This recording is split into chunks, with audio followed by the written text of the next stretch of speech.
পাকিস্তান সফরের জন্য আনুষ্ঠানিক অনুশীলন শুরু বাংলাদেশ দলের। ভোর ৬টায় বঙ্গবন্ধু স্টেডিয়ামে রানিং সেশনের মাধ্যমে অনুশীলন শুরুর কথা ছিল, কিন্তু বৈরী আবহাওয়া আর বৃষ্টির কারণে পণ্ড হয় রানিং সেশন।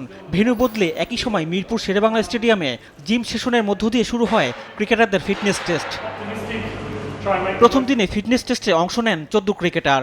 মুশফিকুর রহিম আগেই ফিটনেস টেস্ট দেয়ায় মিরপুরে আসতে হয়নি আজ কাকঢাকা ভোরে। ফিটনেস টেস্ট শেষে বিসিবির ফিজিও বাইজুদুল ইসলাম জানিয়েছেন সব ক্রিকেটাররা ফিট রয়েছেন। ইনজুরি কনসার্ন যদি থেকে থাকেও যাদের থাকে আমরা তো ওগুলোতে রেস্ট্রিকশন দিয়ে রাখি, তো ওরা ইনজুরি নিয়ে কাজ করে। আর স্ট্রেংথ টেস্টে ওভারঅল যারা যে বেঞ্চমার্ক ছিল চেষ্টা করছে যে বেঞ্চমার্কের কাছাকাছি যাওয়ার জন্য। মোস্ট কেসেসে ম্যাক্সিমাম প্লেয়াররা ইমপ্রুভ করছে, এতটুকু বলা যায়। ইনজুরি থেকে ফিরে সাদা বলের ক্রিকেট খেলছেন পেসার তাসকিন। ওয়ার্কলোড ম্যানেজমেন্টের কথা চিন্তা করে তার টেস্ট খেলা নিয়ে এখনই কোনো সিদ্ধান্ত নিতে চায় না ম্যানেজমেন্ট।